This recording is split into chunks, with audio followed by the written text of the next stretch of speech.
Hello बच्चों, आज हम जो है 2021 से लेकर और 2012 तक के जितने भी क्वेश्चंस आपके बोर्ड एग्ज़ाम में आ रखे हैं क्लास 10th के, हम उन्हें सॉल्व करेंगे। ठीक है।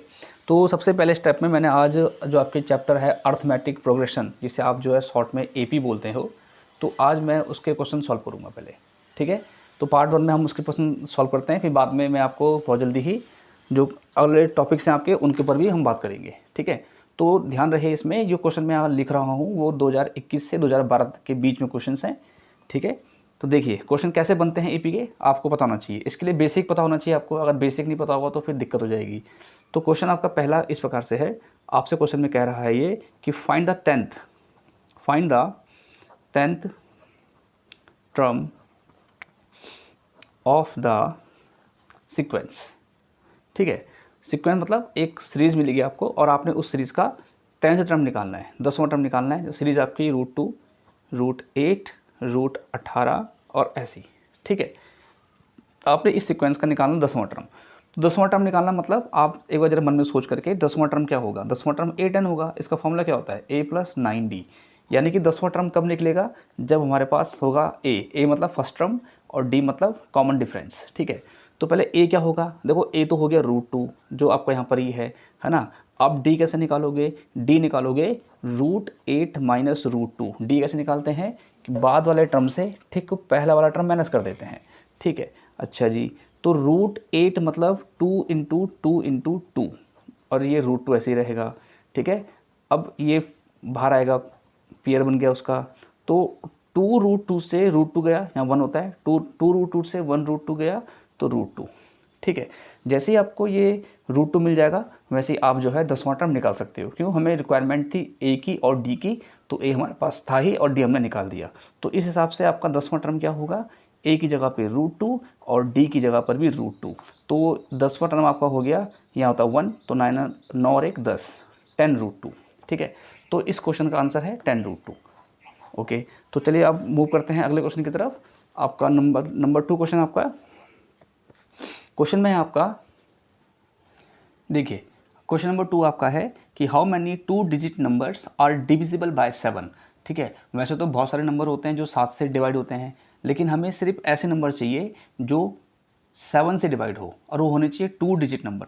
तो 2 डिजिट नंबर मतलब नंबर ऐसे नंबर, जैसे मैं आपको बता दूं पहले, अगर हम बात करते हैं 1 डिजिट की, तो 1 डिजिट नंबर शुरू होते हैं आपके 1 से लेकर 9 तक। ठीक है। 2 डिजिट नंबर शुरू होते हैं आपके 10 से लेकर 99 तक। 3 डिजिट नंबर शुरू होते हैं आपके 100 से लेकर और 999 तक। तो हमें सिर्फ इससे मतलब है। ठीक है। अब 10 से लेकर 99 तक तो जो है 2 डिजिट नंबर बहुत सारे हो जाएंगे, आपको पता ही है। लेकिन हमें किससे मतलब है, हमें ऐसे नंबर चाहिए जो 7 से डिवाइड हो, 7 से। ठीक है। तो 7 से डिवाइड 2 डिजिट नंबर, सबसे पहला कौन सा, ऐसे क्वेश्चन सॉल्व कैसे करने हैं। तो ऐसे क्वेश्चन सॉल्व करने के लिए आप एक काम करिए, जैसे 2 डिजिट नंबर जो 7 से डिविजिबल हो, सबसे पहला नंबर कौन सा है, वो है आपका 14। वैसे 7 भी है लेकिन 7 हो गया 1 डिजिट। ठीक है। तो 14, फिर 21, फिर 28। ये निकालने के बाद आप जो है एक लास्ट का टर्म निकाल दीजिए, तो लास्ट का इसमें आ जाएगा आपका 98। ठीक है। जरूरी है निकालना इसको, ताकि हमें n निकालना है। हाउ मैनी टर्म्स मतलब कितने टर्म्स होंगे, यानी कि नंबर ऑफ टर्म्स निकालना है, इसको दिखाते हैं n से, हमें n निकालना है। ठीक है। तो a कितना है 14, d कितना है 21 - 14 यानी कि 7, और an कितना होगा, an होगा आपका 98। ठीक है। क्योंकि आपको an जो है 98 है, an मतलब लास्ट टर्म, तो हमें जो है लास्ट टर्म का फॉर्मूला अप्लाई करना होगा, a + n - 1 × d। ये फॉर्मूला है लास्ट टर्म का।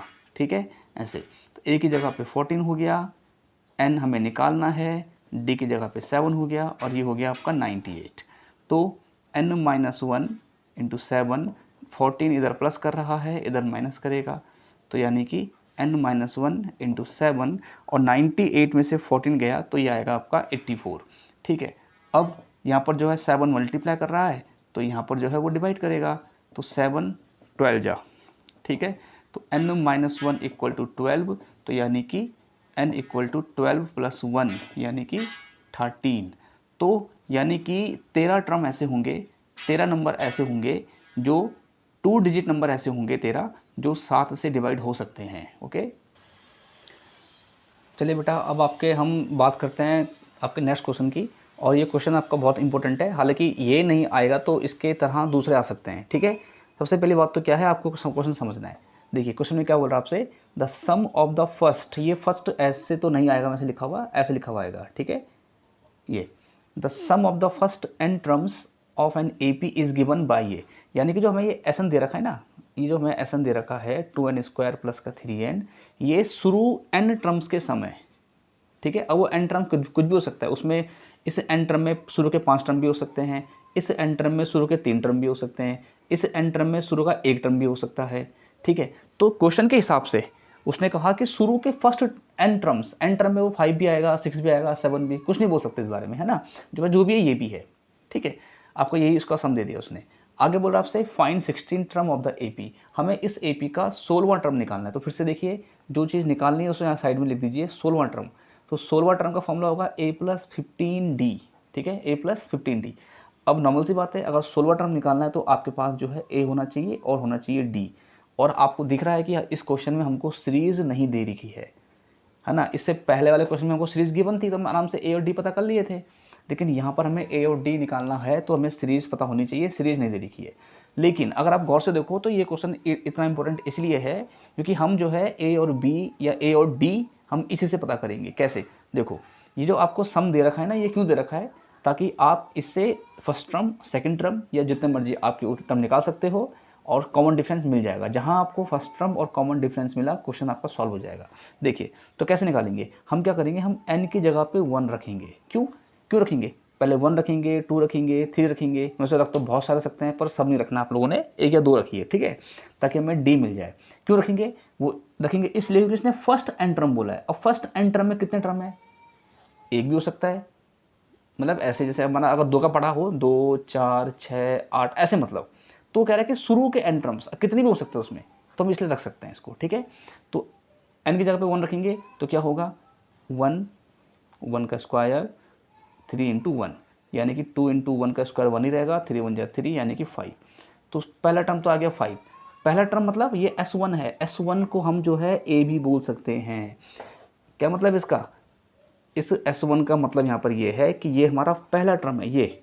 हालांकि ये तो मैं एक आपको एग्जांपल समझा रहा हूँ, इसमें आप मत करना, मैं इस 2 को जो है S1 भी बोल सकता हूँ और A1 भी बोल सकता हूँ या A बोल सकता हूँ, फर्स्ट टर्म या S1, some of first term एक ही बात है, ठीक है। चलिए हमको S1 मिल गया। अब क्या करेंगे, अब हम जो है D निकालना है, तो D निकालने के लिए हमारे पास कम से कम 2 टर्म होने चाहिए। अब हम जो है n = 2 रखेंगे इसी में, ठीक है। तो क्या होगा, S2 = 2 का स्क्वायर प्लस 3 × 2 ऐसे, ठीक है। तो 2 का स्क्वायर 4 हो गया, 3 × 2 = 6 हो गया, तो 6 और 6 12, सॉरी 8 और 6 14। तो आपका S2, देखो S2 को बहुत से बच्चे ये समझेंगे कि ये A2 है, जैसे यहाँ किया ना, जैसे S1 को A लिख दिया, मतलब हमारा फर्स्ट टर्म तो 5 आ गया, है ना। वैसे बच्चे समझते हैं कि S2 मतलब A2 ना, S2 मतलब होता है शुरू के 2 टर्म का सम। S2 मतलब क्या होता है कि शुरू के 2 टर्म का सम, और शुरू के 2 टर्म मतलब देखिए ऐसे, S2 हमारा कितना आया, हमारा आया 14, ठीक है। तो S2 का मतलब होता है A1 + A2, और A1 को आप A भी लिख सकते हो, ठीक है, इतना। और A कितना है, A हमारा 5 है, तो यहाँ से आप A2 निकाल दीजिए। बस हमको A1 A2 चाहिए था, ठीक है। तो 14 - 5 ये आपका आ जाएगा 9। जब आप जो है 14 में से 5 कराओगे तो 9 आएगा। तो A2 मिल गया, हमारे पास A1 है, तो अब D निकाल दो। D क्या होगा आपका, A2 - A1। तो A2 कितना है, A2 आपका 9 है, A1 कितना 5 है, तो D कितना आ गया 4। चलिए हमको निकालना 16वां टर्म, तो 16वां टर्म मतलब A16 यानी कि A+15D, ठीक है। तो A कितना है 5 है और D कितना है, D आपका 4 है, तो इसको इससे मल्टीप्लाई कर दीजिए, ये होगा आपका 60, ठीक है, यानी कि 65, यानी कि 16वां टर्म कितना है, 16वां टर्म आपका 65, ओके।